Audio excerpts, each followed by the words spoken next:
Back in 1978, a man strapped a jet engine to a wooden boat he built in his backyard and pointed it down a remote Australian lake to chase over 500 kilometers per hour on water without any team or sponsors.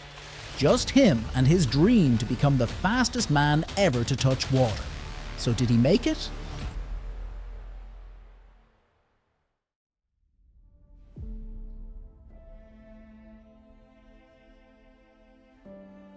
Alright, Ken Warby wasn't a household name, not in 1978, and definitely not when he was growing up in Newcastle, New South Wales back in the 1940s. He was just a kid with a fascination for anything that moved fast, be it planes, bikes, or boats, especially boats. He trained as a mechanical engineer, spent his early adulthood fixing things, tweaking engines, and chasing adrenaline on weekends. He wasn't a rich man. Big sponsors didn't back him, but he was obsessed. That obsession started when he saw footage of Donald Campbell, the British speed legend who set both land and water speed records in the 1960s. Campbell became a kind of personal myth for Warby. Warby watched, studied, and dreamed of being like him. But while Campbell had massive resources and high-tech support, Warby's early racing career was humble. Before Spirit of Australia, the fastest he'd ever gone in a boat was 140 kilometers per hour. That was not exactly world record material, but that didn't matter, because Ken Warby wasn't chasing status, he was chasing speed. His friends called him crazy, but Warby just smiled and called it being focused. By 1972, he had a plan. It didn't involve wind tunnels or whiteboards or corporate backing. It started in his own backyard in suburban Sydney. With a few sheets of plywood, a basic understanding of hull design, and a dream that most people wouldn't take seriously. But the idea was insane.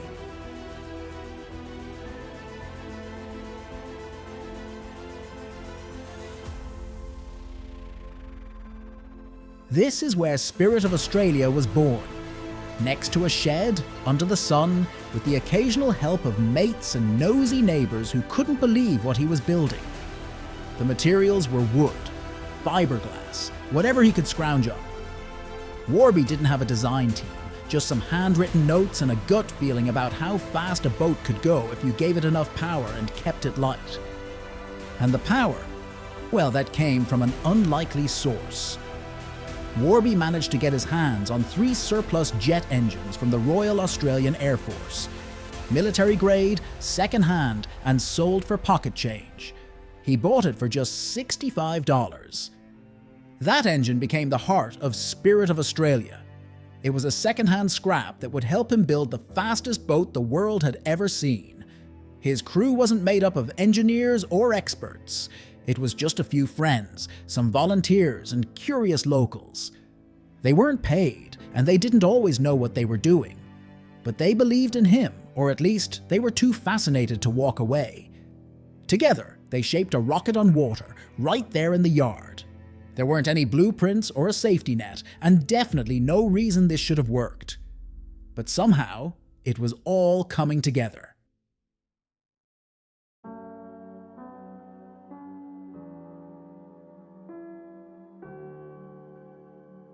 Speed on water isn't like speed on land. At high velocity, water stops behaving like a liquid and starts acting more like concrete. It's about 800 times denser than air, which means if you hit it wrong, even slightly, it's not a splash. It's a complete wreck. And at over 400 kilometers an hour, a wreck usually means death. That's what makes the water speed record so deadly. Boats at that speed become unstable in terrifying ways. They can start bouncing up and down like a dolphin. Or worse, lifting off the surface entirely. Once air gets under the hull, the boat can flip in a split second. It's not just about going fast. You have to stay balanced on a knife's edge. That's why Warby's hull design was everything. He wasn't building a traditional boat. He was building a hydroplane, a craft designed to skim the surface, not cut through it. The idea is to reduce drag by lifting the hull out of the water as much as possible. But that also means you're riding on almost nothing. Just 3 tiny contact points, 2 sponsons in the front, and the propulsive thrust in the back. Warby didn't have fancy software to test all this. He just built, tested, and adjusted over and over. He made changes with a jigsaw and sandpaper, not a CAD program. The wooden hull of Spirit of Australia was basically shaped by trial and error. Each tweak aimed at reducing lift, controlling bounce, and keeping the boat tracking straight. The jet engine was its own kind of miracle. Warby had to figure out how to take something built for a fighter jet and use it to push a boat. It wasn't just about mounting it and hitting the throttle. He had to modify it for water use, adjusting the exhaust for directional thrust and balancing the entire setup so it didn't tear the boat apart. There was no rudder because at those speeds, a rudder would just snap. Steering was done with water rudders at low speeds and trim tabs at high speeds. Once the boat was moving fast, it was more like flying than driving. Warby used body pressure and instinct to hold the line.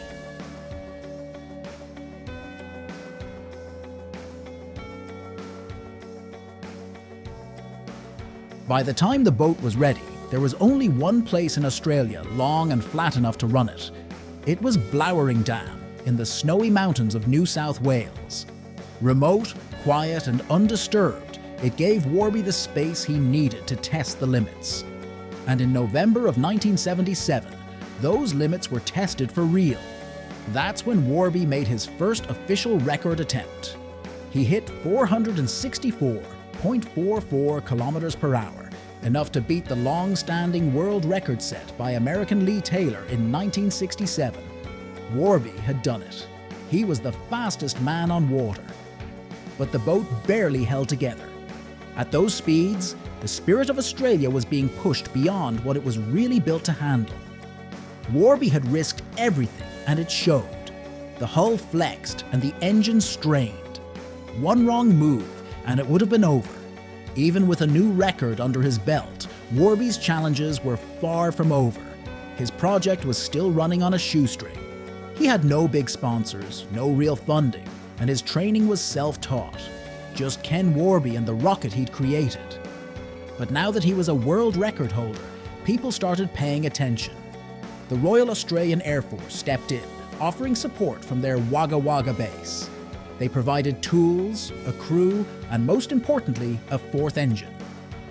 Warby traded one of his damaged engines for a newer, more powerful one. The boat was now reinforced, and the hull got stiffer. The dream wasn't just alive, it was gearing up for something even bigger. Because for Ken Warby, beating the record once wasn't enough. He wanted to put it completely out of reach.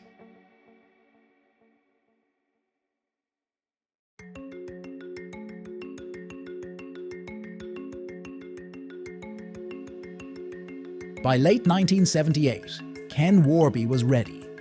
Spirit of Australia had been reinforced, the new engine was locked in, and Blowering Dam, that long, narrow stretch of water in the New South Wales mountains, was once again his proving ground. It was November 8th. Conditions were calm.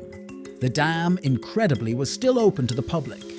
People were out fishing in tin boats, watching curiously from a distance. Warby's assistants strapped him into the cockpit. The first run down the dam was clean, fast, and controlled. The boat skated across the water like it was flying, leaving behind a thin white wake and a thick cloud of jet exhaust. Warby hit the turnaround point, circled back, and prepared for the second pass, which really mattered. Then he did it. On the return run, Ken Warby reached a peak speed of 511.11 kilometers per hour. That's 1 kilometer every 7 seconds. No driver before or since has gone faster on water. Inside the cockpit, Warby could feel the boat gently rolling as a side-to-side sway caused by air pressure building under the hull. It wasn't luck. It was his nerves of steel and complete trust in a machine he'd built with his own hands. When he shut down the engine and coasted to a stop, he knew it was over, as the record he was chasing was his, and nearly 50 years later, it still is. Okay, If you're enjoying this story of backyard engineering madness, go ahead and hit that subscribe button. I promise more stories of wild like this one.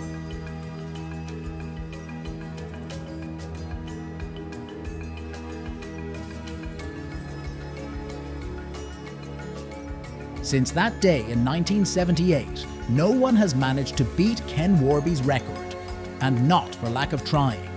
More than a dozen serious attempts have been made by skilled drivers with better funding and more advanced technology, but every single one has failed. Tragically, 7 of those attempts ended in death. Among them were names like Lee Taylor, the previous record holder, who died trying to reclaim the title, and Craig Arfons, part of another speed legacy, who was killed during a test run. These weren't reckless amateurs. They were experienced racers putting forward their best. And still, the water beat them. That's the brutal truth about water speed records. You can't brute force your way to victory. Water is unforgiving. At those speeds, even a tiny shift in balance or wind can flip a boat in the blink of an eye. There's no margin for error. Unlike land speed attempts, which have long, flat runways and controlled surfaces, water is alive, constantly bouncing and reacting. The faster you go, the more unpredictable it becomes. And here's what really surprises people. Ken Warby didn't have computers, simulations, or wind tunnels. He didn't have GPS telemetry or digital sensors. His entire setup was built from real-world tests and gut feeling. He learned by doing. His hands-on knowledge and his ability to stay calm at 500 kilometers an hour made the difference. Modern racers have the tech, but no one has cracked the code. And in the years that followed, Ken Warby stayed the king of water speed. He passed away in 2023, having never seen his record fall. But his story didn't end there.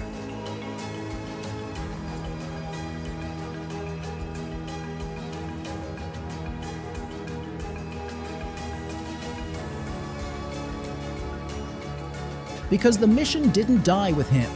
It passed on to his son. David Warby grew up with the spirit of Australia in his blood. He's not just Ken's son, he's a second-generation boat builder and powerboat racer, and he's also inherited the dream. Over the past decade, David has been working on Spirit of Australia's 2, a modern successor to his father's legendary craft. It's not a copy of the original one, it's an evolution. The new boat is nearly 50% more powerful, made with decades of refined data, safety upgrades, and digital precision.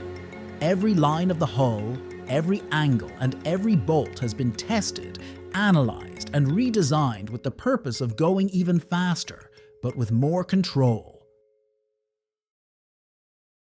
So what do you think? Will Spirit of Australia 2 break the record? Drop your thoughts in the comments. And thanks for watching. If you enjoyed this wild ride, tap subscribe and hit that notification bell so you never miss the next one. See you in the next adventure.